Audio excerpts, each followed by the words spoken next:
Now, right on cue, the sun's come out for us, and we're here today at Rosemeade, which is on the Garford Road, about a mile to the east of Barnards Green in Malvern in Worcestershire.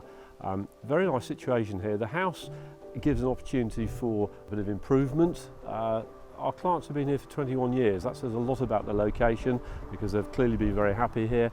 You've got over an acre of gardens and grounds, potential for a paddock area as well. County town, cathedral city of Worcester, about 8 miles to the northeast.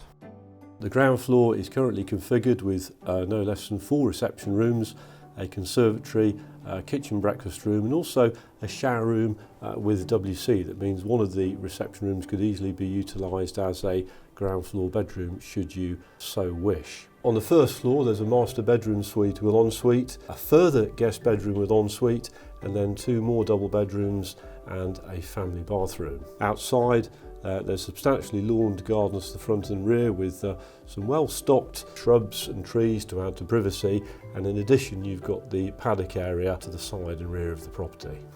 Hello, my name is Helena Day and this is Richard Harper, and we're from Fine Country in Worcestershire. If you'd like to have a viewing of this property, please do not hesitate to give us a call, and thank you for watching.